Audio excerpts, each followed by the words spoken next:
Before we begin, I want to acknowledge that some stories and discussions in this episode of Radiant Resilience may touch on sensitive and potentially triggering topics.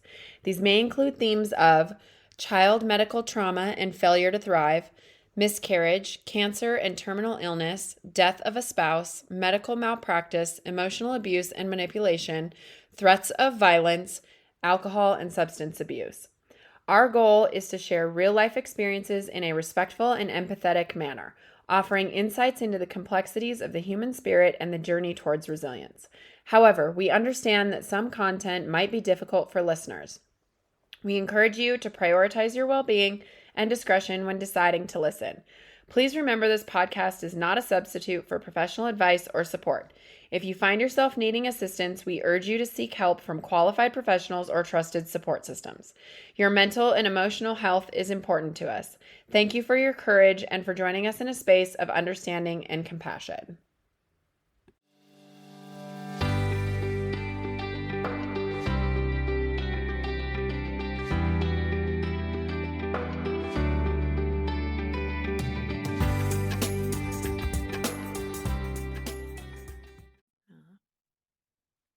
Welcome back, everyone, to Radiant Resilience. I'm very excited for this conversation today. I have with me Julie Barth. She is the author of Notes from a Blackberry, From Blackberries to Thorns, and upcoming From Thorns to Blossoms, is a mother to 6 children and a professional writer whose life experiences transcend the boundaries of fiction. Her journey, marked by love, loss, and an unwavering spirit, leads authenticity to her writing. Lends authenticity to her writing, sorry. Julie's narrative style is deeply rooted in her belief that life's true essence is discovered in its most challenging moments. Her work reflects the dedication of finding joy and meaning in every experience, inspiring readers to embrace their own journeys with courage and gratitude. Julie Barth is also the CEO and founder of the Colin James Barth Outreach, a non-for-profit dedicated to helping women-led households with the resources and aid necessary to find security and stability in times of. Her mission is to use her experience as caregiver, special needs parent, and trauma survivor to encourage women in similar situations to think resourcefully and always protect themselves without stigma or feelings of selfishness. Welcome, Julie. How are you doing today? Well, Tawny, how are you? Thanks for having me. I'm good. Thanks for being on here. That's quite the bio. Yeah, I know. It- My story is one of those, and then, you know, yeah, so as we go on in life, I think all of our stories become that that's true. eventually. Very true. Fair So enough. I'm going to let you start wherever you want to start in your journey and your story. There's lots to tell, it sounds like. Whatever you feel comfortable sharing and wherever you want to start, and we'll go from there. Okay, so about 25 years ago, it really started for as long back as I can remember. I met my first husband in third grade. I had moved from one small town to the next small town. And he was like my very first memory. It was back in the Mm. 70s. I always had a crush on him. And I remember writing, I was with one of my best friends and I was writing my name, Julie Barth, which would have been my eventual name. And I literally remember writing it. That's so cute. It is. I ended up going to the fun fair with him in sixth grade, and he was my first kiss, which he Mm. will, if he were here today, tell you she wasn't mine because he always thought that was really funny to say. Um, but we kind of parted ways in middle school and high school, and I'd see him in the halls. And then after college, I saw him in a bar one time, and it was like I found the missing piece of me. And I was engaged to someone else at the time, and we just became best friends. We were together every minute from the minute we like met up in that bar. It was like when you put together the me practicing my name and everything else, it was almost as if we were like destined to be together. Yeah, and you were Um, like manifesting it basically. yeah, at such a young age. Yeah. Yeah, which is crazy to think about after everything to think that our paths were so tied so young. So again, we met back up in college and we we ended up living together and having my oldest son. And at that time, we decided to move back to the same suburbs that we grew up in. So we returned back home and we tried very hard to have another child. We'd always, or maybe I did, I guess I can't speak for him, but I always wanted like a big family and he Yeah. had a huge family. Okay. We were in our late 20s and we decided to expand our family. And I had a couple miscarriages and then I got pregnant with my second daughter, Tatum. And right out the gate, like things just didn't add up. Like I went in and they'd say, "Oh, congratulations, you're 6 weeks pregnant." And then I'd go at 10 weeks and they'd say, "Oh, congratulations, you're 6 weeks pregnant." And by the Really? tw yeah, and by What the what was your reaction like at that time? Were you like, no, actually? I think that it went on because I don't remember. I had frequent ones just because I had the miscarriages. So at first I was Okay. like, they're the size of what? The pencil tip. It's just measurement Mhm. error. But by 12 weeks, them saying, I think by then they had said you're 10 weeks or whatever it was, something just didn't sound right. I had a placental tear and I thought I was going to lose her and I didn't. And Mhm. it all resolved. But at about 12 weeks, she just stopped. There was always a problem with her growing. Like she just didn't grow. And it was like at 2 weeks, she would grow 1 week. At 3 weeks, she'd grow Mhm. like a week and a half. So for some reason, they kept telling us, and it was back in 2000. So the technology back then, there wasn't internet, thank God, because I'd probably go insane Googling it. Yeah. Sure. There really wasn't much out there. So we just went on blind faith, and they would say, "We know she's sick, but we don't know what that means." And then, Terrifying to hear while you're pregnant. And then, like, you can't confirm what that is and what that looks like. That's got to be right. just so hard. It is, and every time I would go in, I'd have a new doctor that would say something new. So, like a doctor, one doctor told me that she would come out because I had a swallow study and never be able to breathe. Oh my And then I was told she had a trisomy 18, which is 318 chromosomes. Then we had an amniocentesis. She didn't. And regardless of what was going on, I think I had 40 some ultrasounds. wow. No one could ever show me that something was wrong. There were no genetic markers. There wasn't, because there were all sorts of markers that they would have seen. She was just small, and that's all they Mhm. could tell me. So I just went on blind faith, and at 37 weeks, I think, I was a mess. Like it wasn't about Mhm. her. It was just I had enough. I was like, let's get her out here, see what we're dealing with. And they thought she was about 5 pounds. So they just delivered her at a regular hospital and they broke my water bag and all hell broke loose. My gosh. And so and because the placenta was wrapped around her neck. So I had an emergency C-section. She came out, she was only like 3 pounds. So when she came out, yeah, they weren't prepared for her, obviously, and they used the wrong size innovation tube. Oh my And when they gosh. did that, yeah, they stripped her vocal cords, which that is fast forward 6 months from that all led up to. So when she came out, she's in the NICU for 3 months. And a lot of what we were dealing with wasn't anything from birth. It wasn't her Mhm. genetics. It wasn't her. It was more about what happened at birth. But instead of focusing on that, because nobody really wanted to talk about that, they were all looking for this global what is wrong with Tatum? Why? And the damage to her throat led to a trach, led to her throwing up every day, led to her non growing. And I don't know if you've ever heard of something called failure to thrive. Um, I feel like I've heard of it, but definitely explain it. when you're in the NICU and they have no reason why your child is not growing well or doing well, they just call it failure to thrive. And it basically means like your child just is not thriving. And it's not a medical diagnosis, but they just throw it out there like, oh, it's failure to thrive. Yeah. And yeah, and so we were at Children's Memorial in Chicago. Our doctor was one of the most famous surgeons in the world, and things just weren't adding up. No matter what we did, I couldn't get her out of the hospital. We did get her out of the hospital, and she still wasn't growing. At the age of Mhm. 1, she was 8 pounds. So if you can imagine, she's like this big at the age of Yeah. 1. Her first walking shoes were like 0 to 3 months.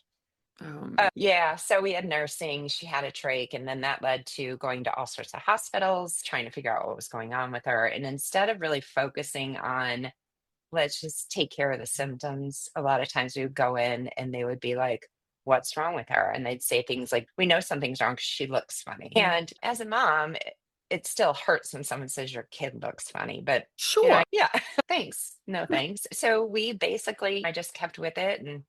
Every milestone they said she wouldn't make, she did. Every time they said she couldn't do something, she did it. She's walked on time. We had a Passamere valve, so she talked on time, but she just wouldn't grow. So we had her reconstructive airway. It took 40 some surgeries, and by this time, she's about 3 years old.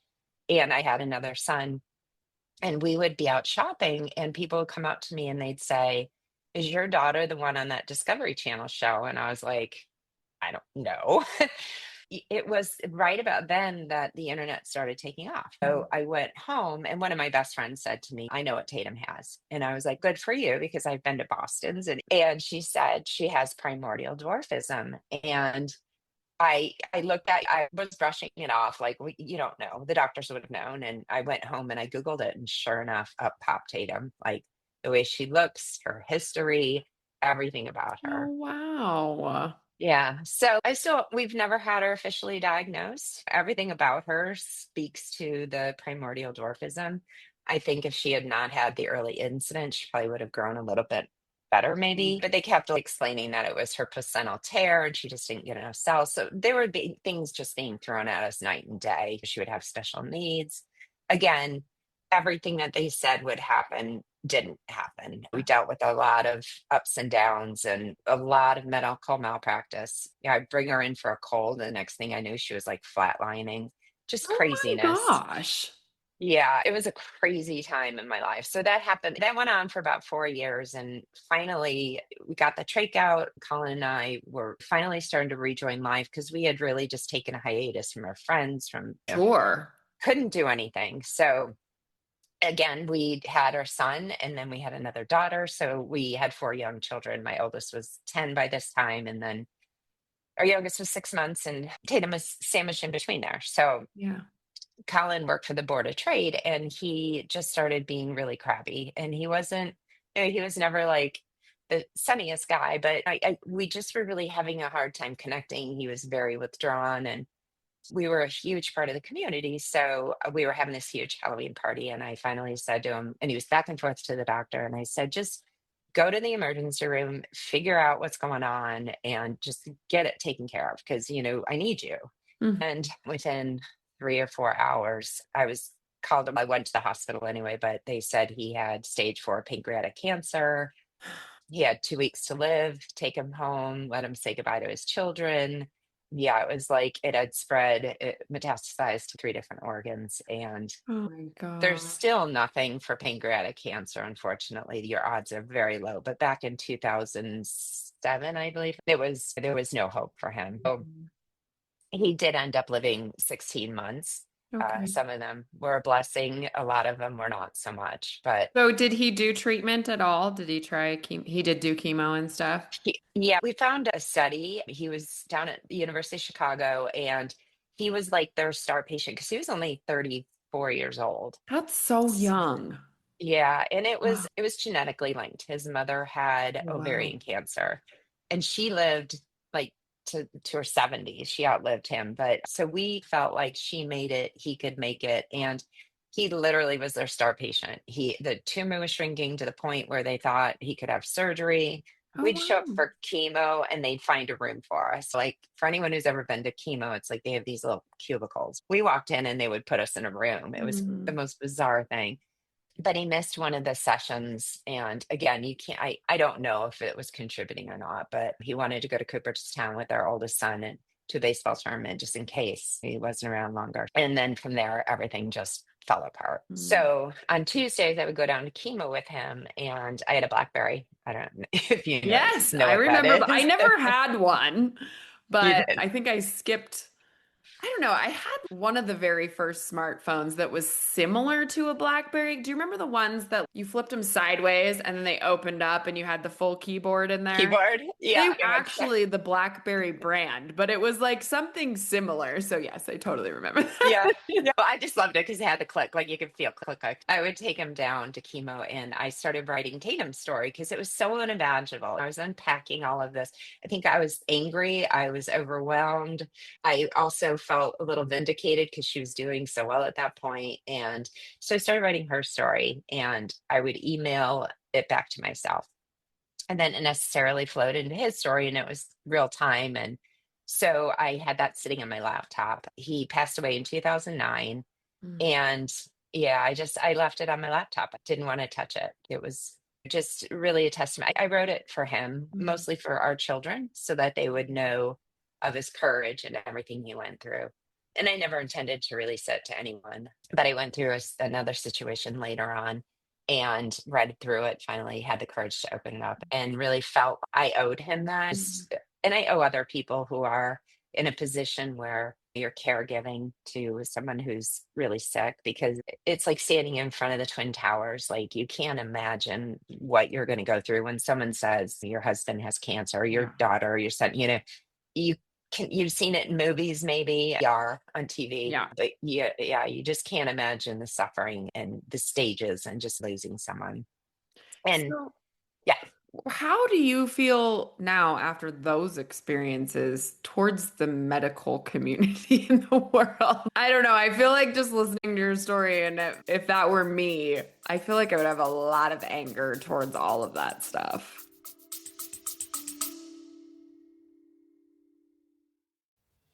Hi, friend, and welcome to this episode of Radiant Resilience.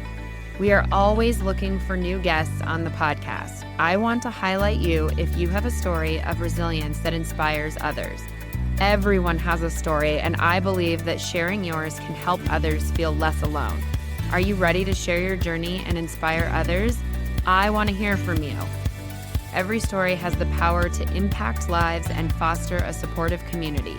If you have a tale of overcoming adversity, personal growth, or a unique perspective on life's challenges, I would love to have you as a guest on the podcast. To become a guest, please email us directly at radiantresiliencepodcast@gmail.com or click the link in the show notes to become a guest. Join us in spreading hope, strength, and inspiration one story at a time. Be brave and share your story so others feel less alone. I hope to see you soon.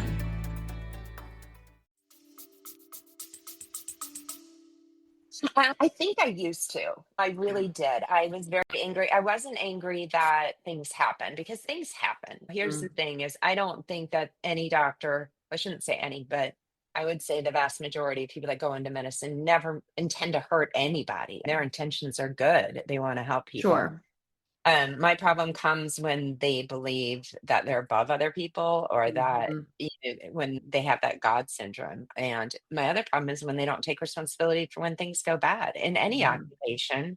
When you make a mistake, you have to own up to it. But for some reason, the medical community, and I can imagine a lot of it is litigation. They Mm, don't want to get sued. They can lose their practice. They could lose their whole livelihood, but that still doesn't make it okay. I look back at that time and I really do believe that people had the best of intentions. They tried to sure. do what they could. There were a couple that I met along the way that were unconscionable to me. And the things that, mostly Tatum, I think the Yeah. doctors with Colin, he was just a research person to a lot of them. And that it is what it is. If we didn't have those people who are willing to be put in that position, then we wouldn't have the medicines that we do. I think it's Yeah. ridiculous that we hold off when someone's in their final stages. If you want to take a drug, I don't understand why people aren't like, sure, let's give it a try. Because Yeah. there's so many drugs out there to try, but you to get into one of these, yeah, I had to jump through hoops to try and find different. And then he was kicked out of, the tumor ended up growing like 0.01, and he immediately was like, "You're out." And that's when things went really south. And so I can't say it would have worked for him, but the fact that it was like, "Oh, sorry, we were so easily disposed." So Yeah. again, I think that anytime you take something human and you put money attached to it and Mm, you put people's reputation, I've seen the best in people and I've seen the worst in people. But again, I think that's in any profession. And I can sure. say that now because it's been, Tatum's 24 now. Yeah. So I've had 24 years to heal. But yeah, the initial reason that I wrote the book on my Blackberry is because I was unpacking so much anger. People would Yeah. ask about Tatum, and I would just be like, "Oh, you want to hear it?" With like, you get those like Mhm. crazy eyes. Well, let me tell you some stories. And your Uh, blood pressure probably started going up, and it was probably so disruptive to your nervous system. But then you felt like you had to get that energy out too, right? Yeah, it's explosive. It's Yeah. just, and the thing is that there's nobody to be angry with. The parts where like maybe somebody did something wrong, you can only be angry to a certain extent. Yeah. When Colin got cancer or Tatum got, you're angry, but who are you mad at? You're not mad at the person who's sick. And so you've got this Oh, anger and you have nowhere to deposit it. And I think as being on the inside and then being on the outside of it, I think when you meet people and they're going through situations like this, they come across as very hostile and very angry, and mm, it makes people uncomfortable. So they step away. mm, And when you step away, people then withdraw even more. So it's this dynamic of uncomfortableness that really leads to a whole lot of isolation and loneliness. And mm, I think that after reading my book, like I said, 15 years later, I not only released it because I felt like the world needed to know of Tatum and Colin's courage. I had a couple of people read it and they said to me, "Gosh, you were so lonely." mm, And I didn't even know I was lonely. I think that part of me, I know that I released it so that people would feel less alone in mm. what they were going through. Yeah. We all again, not only the anger, but like the resentment. Like I can remember I was on the phone with someone and Colin never came. That was my husband's name. He never came out of his room because he was so sick of me. Had these four kids running around and the house was chaotic. And he came downstairs to go to the masseuse. Of course, he had every right to go to the massage. And it wasn't like a spa day, but to me back then, everything was going on. And I said something flippant to one of my friends. Oh, Colin had to go and get a massage. And he heard me. And that moment, the moments like those where you say things or you feel things, even if it's in your inside voice and nobody hears you, those things stick with you and they change the way that you feel about yourself. So coming off of, and another thing is when someone really believes that you can save them, because he did, especially later on in his illness when his brain wasn't working at 100%, he Mm, truly thought I could save him. And mm, when someone puts that on you, you falsely start believing you can. So when he passed away, I had all of these feelings that I didn't share with anyone because I felt like people were sick of hearing about it, or I just wanted to put it away. It had been not only 4 years of Tatum, but then 16 months of Colin.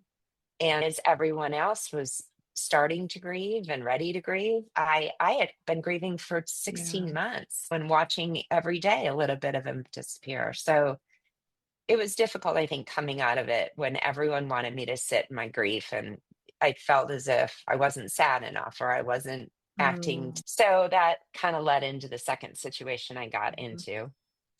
I met a gentleman in my home who was working on my house, and he was 10 years younger than me. And he didn't want to hear about what was going on. He didn't care about my feelings, never asked how I was. And it felt right. It felt, oh, thank God I can be with someone and I don't have to grieve. I can go out and not feel bad for not feeling bad. And it was very freeing. So that's after so about a interesting to me. It is. And it's taken me again 15 years to because you when it ended very badly and Mm, it was a very emotionally abusive relationship, a decade really of torture and hell. And you sit back and you think, why did I do that? Why did I stay in that? Why? Because if someone had asked me at any point in my life, would you ever let someone treat your children badly? I'd say, oh, of course not. Would you yeah. ever let someone call you names? No, of course not. No, I consider myself a fairly strong, independent, intelligent person. And to be diminished to what I was a Mm, shell. I don't even recognize who that person was. So I think it's important again, and that's why I released my first and second book, because it's important to trace back why we make the decisions we do, because it's easy to second guess yourself, to say that was a dumb decision or to regret a decision that you made.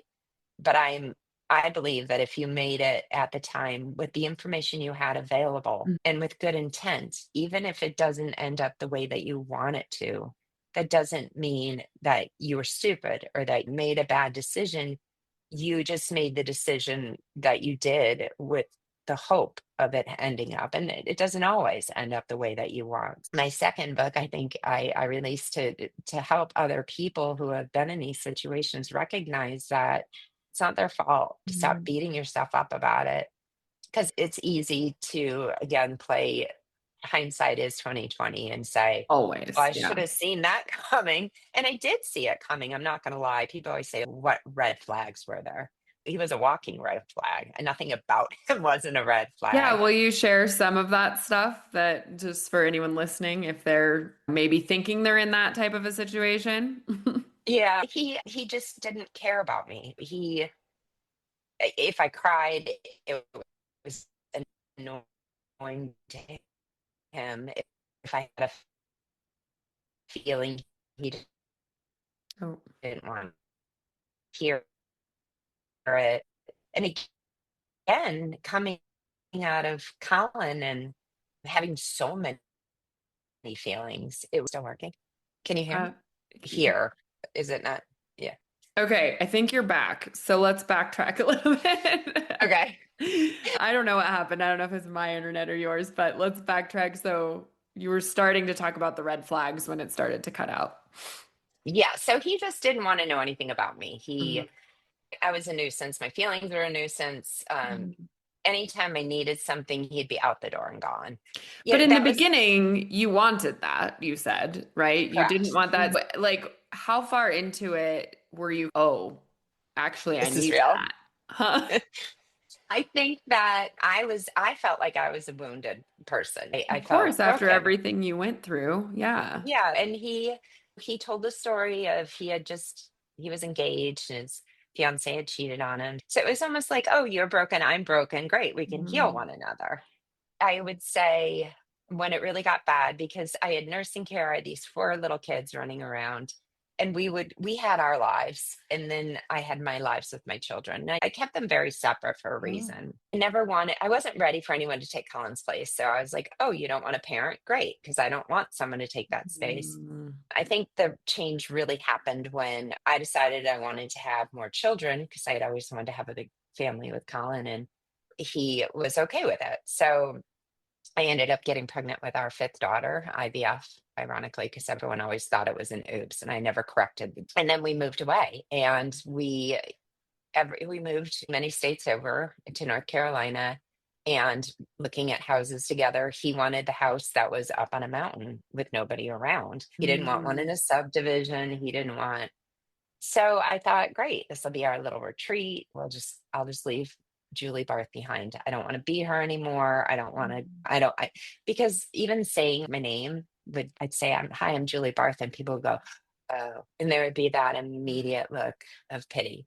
Or we would see people in the grocery store and they would just start crying when they saw me. And it was understandable because they were just grieving. Seeing me just brought back memories of everything Colin went through, because we were so well known in the town. Yeah, but Um, still, that's, I think yeah, you're yeah, the it was, one that had a front seat to that entire yeah, thing. I don't know that they could at least wait until they get home to start crying.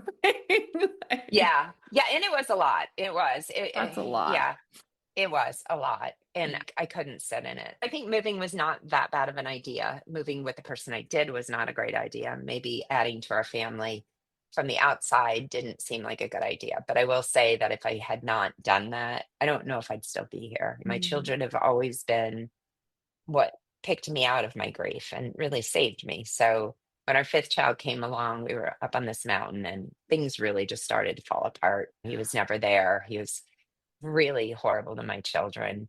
And I just kept trying to make it work over and over. Did he treat the one you guys had together differently than the other four? Yeah, to a certain extent. He was never around though. When I say never around people, again, you can't really imagine someone not being around. He would take jobs out of town. He was an alcoholic. So he would come home for 2 hours at night, maybe after everyone was in bed. He had very limited time with them. And at the time that was a big argument between the two of us. Yeah. Now looking back, thank God. Like he did us all a favor. I hate to say it, but Mm. it's true. But yeah, it was definitely a you're mine and you're not my Mm. mentality. But at the same time, he came home one day and forced my children to start calling him dad. And we weren't allowed to talk to Colin. If I put pictures out of Colin, it would make him very mad. No one in the house was allowed to say anything about Colin. And I just packed Colin away into a box and just said, okay, I guess this is my new life and it is what it is. And I'm just going to move forward. Yeah. So, did he get physically abusive? Toward the end, yeah. Yeah. It was more just the threat and talking about red flags and emotional abuse. It's physical abuse. I can't imagine the pain that comes with that. But in emotional abuse, it's they never touch you really. They physically threaten you. He would pretend to put his hand around my neck. Oh, if I could just kick in doors if I were trying to get away from him, throw furniture. He always picked like whatever was very important to me and he would smash it in front of me. And it started, I remember the first time he did that because any other time he would do these bizarre things where I would be thinking we were going one way and he would just make a shift. Like he was going to go, we were still in our small town with the kids and he was going to go with his mother on a trip and he was going to be gone for a month. I was sad. I was like, why are you leaving for an entire month? And I wasn't saying you can't go or like, how dare you? It literally was like, I'm going to be really sad if you go. Do you really have to go? And he ended up hanging up on me and saying, right before he hung up, he said, duck, goose. And he just hung up on me. And I just stood there with the phone in my hand, just unreal. And that was one of the first, what is going on here? It was the Mhm. confusion, the constant, what does that mean? And then when I finally picked up the phone, because he wouldn't pick up the phone for me, he said, oh, passive aggressive. And I was like, okay, I don't even know what that means. But it was stuff like that where I was like, okay. And when somebody confuses you and makes you feel like you should get it because it's so clear to them, Mhm. that you almost say, "Okay, I didn't mean it, but I guess I guess he took me wrong, so I'm just gonna be more careful next time." But when you're in a situation like that, they want that. They want the confusion. They want you to be unsteady all the time. They want you to second guess yourself and to think that you've done something wrong and push you by using all of your insecurities against you. And then when you react, they say, "See how crazy you are?" Yeah. So you go into one situation with them.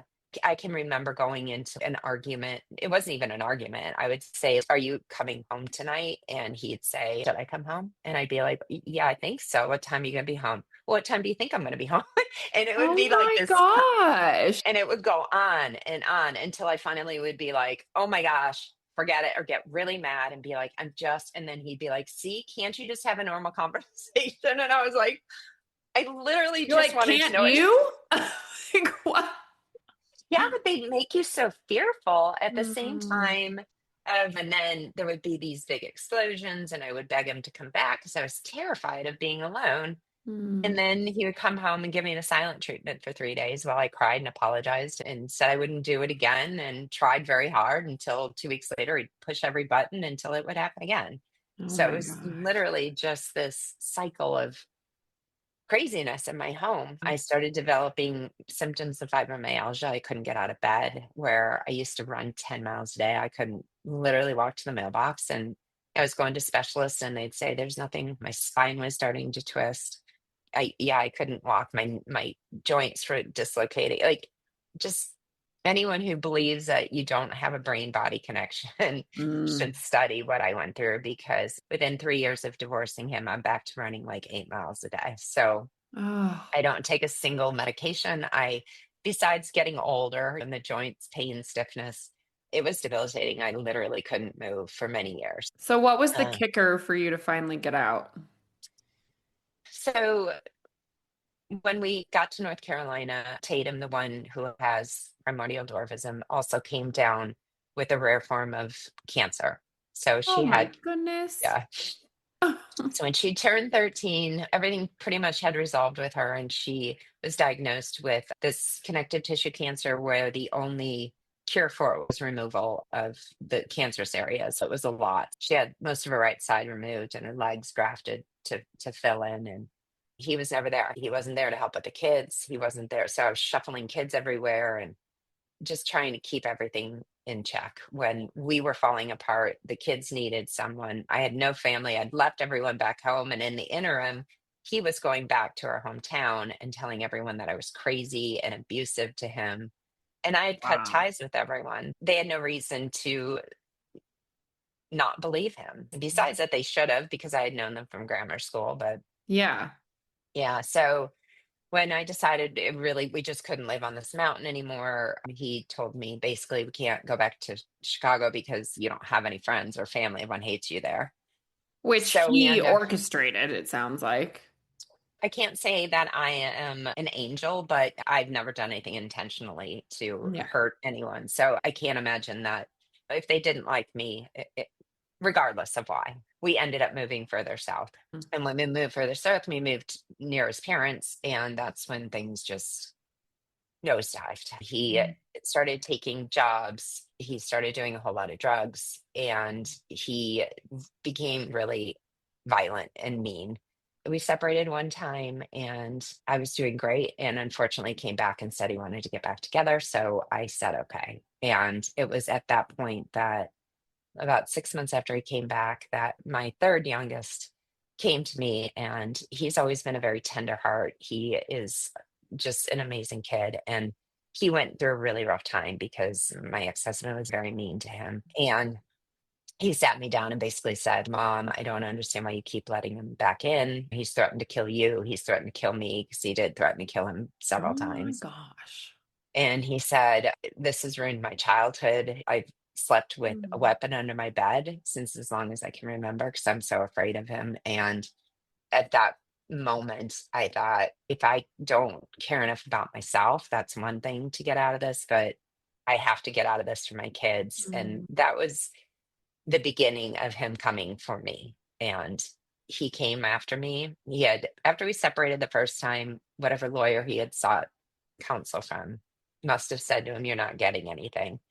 So I believe he came back just to set me up. So the whole time that he was back, he was video recording me. He was taking text messages that I was sending to him, sending him out in group chats. He was calling the police and saying that I was calling the police, because it doesn't register. It registers to the house, not to the person that's calling. My gosh.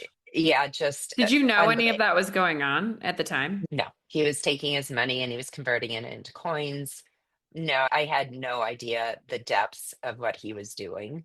Wow. Yeah, I really was set up. So he took a job that he worked out of town full time. And so we didn't live together really. And in the state of South Carolina, you need to be separated for an entire year legally. Yeah, I have So friends that got separated in North Carolina, and I think it's similar. And yeah, they had issues for a really long time, and then they were like, now we have to do this whole thing for a year. Like, for a year. Yeah. wow. And we had been separate really for almost 2 years, because he worked out. He didn't come home for 6 months during COVID, Yeah. and he didn't call, he didn't contact his children or anything. So we had divorce papers in place, and I was waiting for him to sign, because I wanted it to be amicable. Why would you not? Of course, yeah. In the interim, he had been cheating on us our entire time together. And he said, I'm gonna move on. You're free to move on. I started dating someone. He hired a private investigator to follow me, which he didn't have to. He could have just stopped downtown where we live, because I was out in the open. I didn't think I was doing anything wrong. And he came back, sued me, said that I was an adulterer and that I was an unfit parent, put my children through hell. The courts came in, they did this whole investigation when it should have been clear as day. Then I really had to fight to get custody of them. And he never wanted custody because he never lost anything. I never said he couldn't see the kids, but he was saying to the court that I was tainting his kids against him. Just crazy. It was a crazy, out of all the situations I had been through, I think that was one of the toughest, because my integrity, my reputation. Yeah, and here I had raised 6 kids all on my own, and I was being painted as someone who didn't care about their kids, and a drug Mm. addict and a crazy person and a mental illness, and that was hard to stomach. I had to open up my home. People at school knew that he was making these allegations against me. I didn't know anyone here either, because we had just moved here. So luckily the people that I met here did see. They were here, they saw, they knew. I don't think there was a person that didn't know what was going on in our house. I don't think anyone knew to the extent. But yeah, after 2-year battle and all my savings and paying him off, because that's all he wanted was money. I now have Mm. sole custody, and yeah, so that was a really tough situation to get through. But coming out of that, that is why I've started the Colin James Barth Outreach, which is my first husband. The thought behind it is as a woman, I've been in many different situations where I've needed help. Either that's a special needs mom whose daughter I need funds, or the caregiver, or the widow, or the emotionally abused wife who, right out the gate, I had to write a check for $3,000 for a retaining fee I didn't have. So our charity is founded under the belief that you shouldn't have to lose it all to get assistance, because often that's what happens. When you're not eligible for anything until you've lost it all. Yeah, which is crazy. Mhm. I talked to somebody a long time ago about just like sending your kids to college, and I thought that was a good example too. It's college is so expensive. And then if you're just like a middle class citizen and you've saved money, but you haven't saved still quite enough to cover the entire amount, you get no help. So it's Yeah, almost better to just literally have nothing.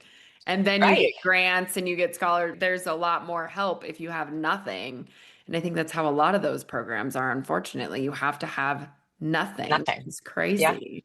It is. It is. And it's like you literally you have to give everything away. I remember, and my daughter's speaking as my daughter is in college right now. And I remember sitting down to do her FICA or whatever it is. And I was like, yay, we are like 125% below the poverty level. So there was like a yay. And then there was like oh my God, like We're I'm not poor. 120, we're down below the poverty level. Oh my God. Yay, but ouch. Yeah. And so that's what our charity is funded on. We hope to, because when I first started it, people were like, oh, they do that. And I was like, if they do, it's like a tree falling in the woods. It doesn't exist if nobody knows about it. And I was in a position where I couldn't find it.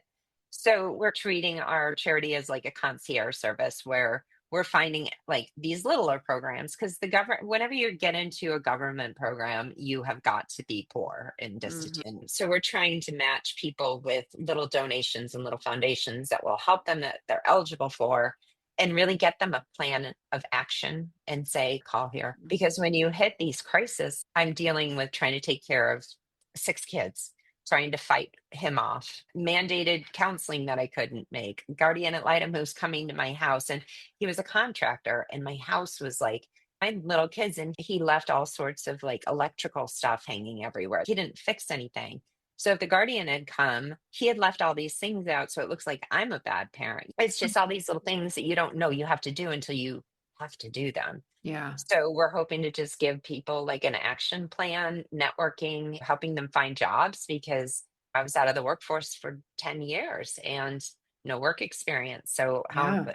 what am I eligible for to get minimum wage? That's not going to pay the bills. Yeah. So we're tackling on all of that stuff one day at a time, but just trying to take a look at systematically how things are set up, that you can't get ahead. And it's Mhm. sad because nobody should be fighting so hard to just Yeah. survive. Yeah. And people fall on hard times. It happens. Life happens. Things happen. And sometimes that's all they need is that little bit of assistance, whether it be financial or just like advice to get you, what do I do now in this situation? I don't even know who to talk to, where to go, like, and to have that support system, I'm sure is huge for these people. Yeah, and I think just having someone make you feel like you're back in control of your own life. Mhm. And then on top of it, so you get assistance, and then you can't make any more money, because if you make money, they take it. They take And it you don't, away.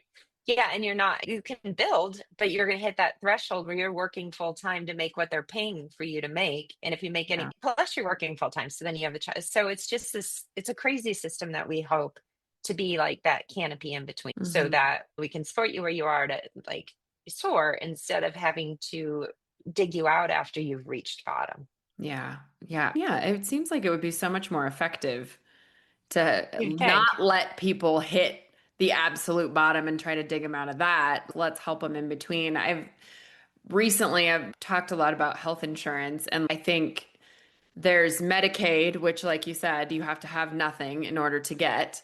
But then the regular health insurance, there's such a huge gap in between like you said, you have to make nothing for Medicaid, but then it costs so much money for health insurance, even if you get it through work sometimes, that you have to make a lot more money. There's a huge gap in between the two of those. There should be a middle option because it's just 100%. insane. Like I know people that pay $600 to $900 a month for health insurance, and it's you not everybody can afford that. So where is there something in between? So I love that you're doing that because I think there's a lot of programs like that we need more in between.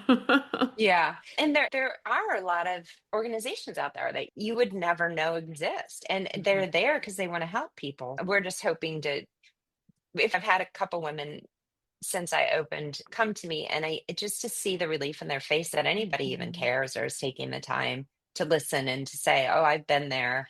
Even if we can't help you, I at least can tell you the steps to take. Yeah. Um, when Tatum was a baby, she had a trach and we couldn't get her out of the hospital because it was back in 2000 and the insurance companies were systematically denying kids with trachs and saying that the parents could care for them. Well, true to me, I couldn't get her out. So I was calling Channel 5 News. And sure enough, I was on Channel 5 News going after Blue Cross Blue Shield.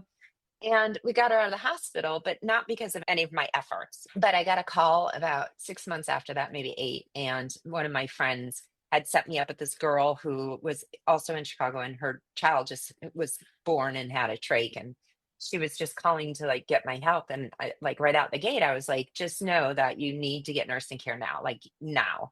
And I said, it's going to be a huge hassle. You're going to have to, and here's this special organization I found because I had to find this law.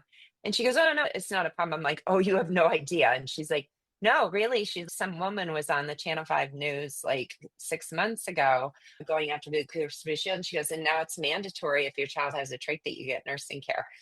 I often refer back to that Mm. story Yeah. because it was in that moment that I recognized that if we all, when you get through something that's really difficult and hard, we all want to put it in our past, don't we? Just move Yeah. along and forget about it. But if we all stopped at that point and said, all right, how can I save somebody from doing this? It Mm. would be such a better place. Yeah. So that's why after I went through my divorce, and it would have been very easy for me to move along and not do anything and not put it out there and tell people what I've been through because it is shameful and it's hard to talk about and it's not a happy story. But I often refer back to that story in itself. If it helps one person navigate, then the meaninglessness of illness and losing Colin and being in an abusive relationship, it makes it meaningful. And I guess I think anytime you go through something, if you can turn it into a positive and look back and think that's why I had to go through it, it's a very healing feeling. Yeah. Yeah. And I believe that we all have our hard stuff. Life is not an easy thing. And so if we keep quiet about all this stuff, then we just assume that everybody's just living a normal life and we're the only ones that are struggling. So I think there's a Yeah. lot of power in sharing your stories, and you never know, like you said, who's listening or who it's going to affect down the line. I think it's so important. And I think speaking the truth about the feelings and stuff too, like not just saying you were in an abusive relationship, you have a special needs daughter. There is so much more to that than just that surface level. And if we don't talk about the depths of the feelings and stuff like that too, then there's not as much compassion in the world either. Like people need to understand what that's like to go through. Oh, did I lose you? Oh, are you there? Oh no.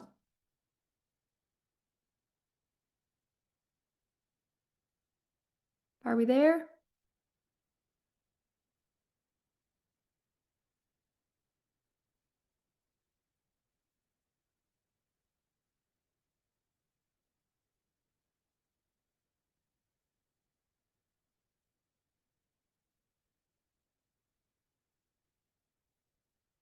Hello? Can you hear me? Oh, are we back? We're back. I don't know if it's my internet. I rarely have that happen. So sorry about that. No, that's okay. It happens. Where did you hear me last?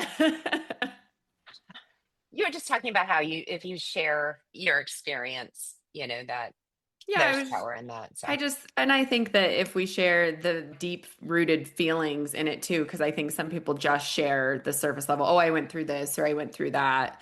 If we share the deep rooted feelings behind it, it makes everybody have a little bit more compassion for these situations and understand them because I don't think that anybody can fully understand unless they've actually walked in your shoes and walked that path. It's impossible. So if we share it and we talk about the ugliness of it too, yeah. as hard as I understand that is, then I think people have a lot more compassion and understanding of the situations. Yeah, and I also think with emotional abuse, it is a hard situation to leave. In exposing someone else's bad behavior, Mm. you usually have to expose your own because Mm. toxic relationships don't happen in a bubble. I did a lot of stupid stuff that I am not proud of. And so coming forward and saying I was emotionally abused, first of all, you wonder if people are going to believe you because that's not even a thing. You can't go, there's no such thing as emotional abuse in the court. So if you say I was emotionally abused, they're like, that's not a thing. But it is. And Yeah. economic, financial, emotional abuse are very difficult situations to be out of. And I found that when I came forward and I did tell my story, I wasn't believed. So you're further victimized Oh, by the yeah. courts who say that's not a thing. Look, you acted crazy. They were looking into my counseling notes. Of course, he didn't have any because he didn't think he had a problem. And he Yeah. was setting me up. There's a lot of shame and guilt in coming forward. So people stay in these situations. Yeah. And if I can give someone the the site that I'm looking at now, because when you're in it, it's so hard to see the fog that's in front of you. Your whole goal is to keep this toxic relationship together, and you'll do anything to keep it. You literally feel like you're going to die because not only is your adrenaline just up and down everywhere, they've convinced you that you cannot live without them, and you start believing Mm. it. And so you're so tunnel focused that you don't even, I'm sure after we finally split up, I could see my friends being like, welcome to the party. Like, where have you been? I'm glad you're back because Yeah. I wasn't myself anymore. But I will say that if anyone out there is listening, like those relationships do not get better. There is no way to heal them. I tried counseling, I tried couples counseling. Like, he did not want it to work. He enjoyed abusing me. He enjoyed watching me mentally tortured. After he left, I found a chair. So I would go out on the front porch so the kids didn't see me cry. And I would just sit out on my front porch and cry. And after he left, I looked to the left and I had never seen it before because it was usually at night when I was out there crying. And he had chairs placed all around the house where he would say he was gone and he would leave to elicit this like panic attack in me because I would have panic attacks and beg him to come back. And he would sit in these chairs and watch me from different places in the yard, maybe even record me. I don't know, but he actually enjoyed the torture of it. So no matter how hard I tried, the harder I tried, the worse it became. Yeah. And that's the thing is someone said something yesterday to me about fighting for a relationship. And I said, unless you're talking about a relationship with your children, which you shouldn't have to fight for, but I can understand that because that's your job and your duty as a parent to get right back on the right track. But you shouldn't ever have to fight to keep a relationship alive or to keep Mm. it if it takes that kind of energy and that kind of focus, then it shouldn't. It should be Mhm. supportive and beneficial. And if you feel like you have to fight to keep it, then it's probably not worth keeping. And it's probably the very thing that's keeping you stuck. That's so hard. There's so many people in very difficult relationships, and I think that our society has taught us that divorce is a lot more rampant than it used to be. You used to like it'd be like you do not get divorced, you stay in that because that's so Yeah, shameful. So that is changing, but I still think there is some of that. You don't get divorced until you've tried in your everything. power. And like you said, how long and how hard are you supposed to fight for that? And what are you fighting for? Mm. Peace? Because when you walk away, you find my very worst day today is 10 times better than my very best day 10 years ago. Wow. Can't even tell you that I wake up and I'm like, nobody's plotting against me. I'm not crying. I'm not trying to figure out where you are. I'm not opening up a bank account to see you've drained it. I'm not looking over my shoulder. I still look over my shoulder. I'm not going to lie. I was gonna say, do you have you been able to completely cut ties with him, or does he show up? Is he around? What's this? I guess you have kids Yeah. with him, so Yeah, it's he has part of no that. contact with any of my children. I did get sole custody, but I did find out how heavily he was into drugs. Oddly enough, because he did mess with me so many times in so many different levels, I find beer cans around my house, and the first thought is that he did it on Hmm. purpose. And you say stuff like that, and then you think, "Are you crazy?" Come on. And I know that there, I had taken one night for some reason it was and I have a teenage daughter who's in college now, and I said to her, I'm like, people would think I was crazy if I said that because there came a point when we were fighting over custody, really. Custody he already had. But anyway, and my lawyer said to me, because he would do stuff like that, he would leave beer cans, he would leave cigarettes, he would leave, just so I knew, there was nails in my tires Oh, 6 times. And I was afraid. He worked out of town, but I didn't never know where he was. I still don't know where he lives.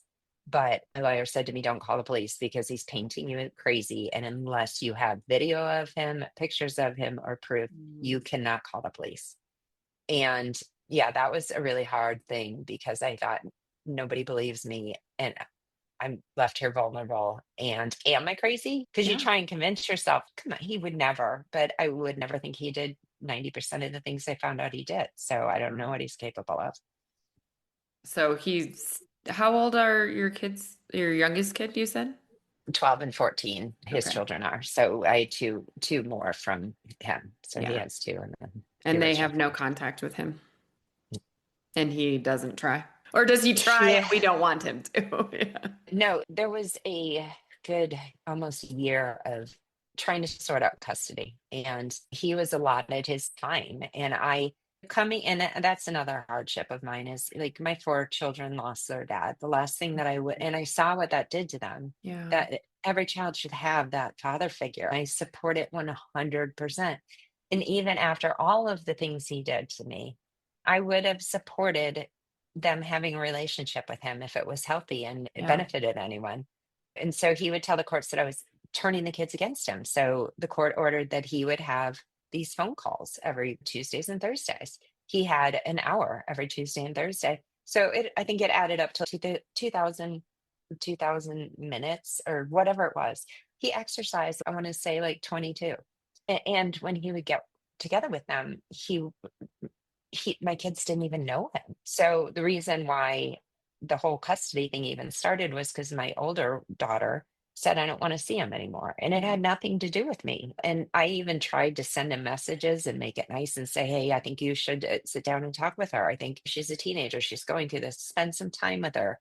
Tell her that you love her. Reassure her. And of course, instead of doing any of those things, he went straight to the court and said, oh, look, she's alienating me, when it was clear that I was trying to do everything I could. No, they don't have any contact. I've told both of them if at any point they want to, I will facilitate it. I will do everything I can to find him and put them into. And I also said to them, there's never a closed door to these relationships. If at any point you want to open that door up, I will be the facilitator for it. I'll step out of it. I won't get in the middle of it. But if you want to know your dad, that's your right. And I will Yeah. support it 100%. Wow. That's you being the bigger person. So good job with that. Oh, But I know I that's don't got know to if be it's a big, hard. yeah. I mean, I've always tried. It was a hard realization. My son did say that about like, why are you letting? Because I feel as if I hope that what I do for my children, even opening up this foundation, is because I have four girls. I never want them to be in a position like I was, hopeless, Mhm. helpless, and vulnerable. But yeah, I try to always put their stability and their health at the forefront. It was hard for me to to just say I'm blocking him on your phone because this has gotten to a point where he didn't show up and he didn't call when he should. And I was just seeing a lot of lies back and forth, and it was a difficult decision for me to make. And I still, there's always that thing in the back of my, because I never wanted to make it out of anger on my part or because we were toxic or we had nothing to do with them. That was their relationship, and I always tried to keep it that way. But when the proof was that it just wasn't going to be healthy, then Ugh, so. you've been through so much. How did you, before we start to close out here, I just want to know like what you do you like you've obviously done a lot of healing and you've come out of it. Was there anything that stands out that you can share for what helped you get through it? Maybe the writing or whatever you did? I'm a huge runner. That's always been my thing. I talk about it in the book a lot. When you run or when you exercise or when you just like go and you just it's like all that energy just dissipates. But I will say one of the biggest lessons I learned, which I think hopefully can help other people, is that I think as women we're so conditioned to worry about what people, and I'm a pleaser by nature Mm, anyway, but we're so conditioned to think about what will people say, what will people think. And I made a lot of my decisions based on, oh my gosh, what are people going to think? mm, And at the end of the day, it doesn't matter what people think. It matters how, if you can look in the mirror and know that you're making, that you're making decisions out of kindness and goodness, then, whatever people are saying about you or thinking about you, it's not the you that is true. It's the person, it's a yeah. version of you that they've created. And you can't change minds, nor should you have to. Yeah. Yeah. Wow. You've been through a lot and you seem like you're in a really good place right now, so that's amazing. So you have the two books are out, right? Notes from a Blackberry and then From Blackberries to Thorns. Those are the two books that are out. Yes, the first one's out and it's out on audio. The second one's going to be released later on this year. Okay. And what about Thorns to Blossoms? That one I'm still working on. So Okay, that's the that one's third. coming Yeah, soon. yeah. But the first two are my memoirs. Okay. From Thorns to Blackberries is like the continuation, and then the third one is going to be just like unpacking tips, just like looking back on all of it, wrapping it up. So. Okay, cool. And then if people either want to reach out to the outreach for help themselves, or if they maybe want to donate, what's the best way for people to do that? So if you go to my website, which is juliebarthauthor.com, there are links that go out. My special needs daughter is an artist. She does all Mm, sorts of artwork. There's a website where you can buy some of her art, and the proceeds from that go to fund the charity. But if you go to juliebarthauthor.com, there is a Hope for Tate tab, there's a CJB. So it all just circles, but you can get involved. You can reach out to me, and I'm the only person manning the website. So if you need help or if you need something, you will get me directly. So I encourage anybody, if you, like I said, want to get involved, if you need help, even if I can't help you directly, I can point you in the place where you can get what you need, or at least be an ear. Sometimes you yeah. just need that third party. Yeah, we will link all of that in the show notes, and you're on, it looks like Facebook, Instagram, LinkedIn, all that stuff too. Yes, I am. Yeah, so we will link all that in the show notes. So if anybody listening wants to get involved or needs some help or whatever, maybe just wants to talk to Julie, Yeah, I will link. Go ahead. no, I'm always good to talk. Yeah, I'll link all that in the show notes. Do you have any parting words for my listeners? I don't think so. I just think it's important, and I hate to single women out because I know men have their own issues and Mm, trials and tribulations, but I think it's important for women to give themselves the same grace that you give to other people. We're so used to taking on all the negative and giving out positive, but we give everyone else a lot more allowance than we do ourselves. So just try mm. and give yourself some grace and yeah, be Life good is to hard. yourself. It is. And nobody makes it out unscathed. No. Some people have No. harder times than others, but everybody's got their thing. So 100%. 100%. Thank you so much for coming on here and sharing your story. And I know we're recording this on Father's Day. I know that was tough for you. So thank you so much for sharing all of your story and being vulnerable and putting your books into the world and making your nonprofit and all that stuff. Thank you so much for everything. You are a beautiful soul in this world. thank you, Tawny. Thank you for doing this. You're hopefully Yeah. reaching a lot of people. So I hope so. yeah, you Well, are. thank you so much for coming on. And everybody else, thanks for listening. I'll see you in the next episode. Thank you so much for tuning into today's episode. If you enjoyed our conversation and found value in the stories shared, please consider following us on your preferred podcast platform. Your ratings and reviews make a huge difference. They help us reach more listeners and continue bringing you engaging, insightful content. We appreciate your support and would love to hear your thoughts and feedback. Until next time, keep listening, growing, and sharing.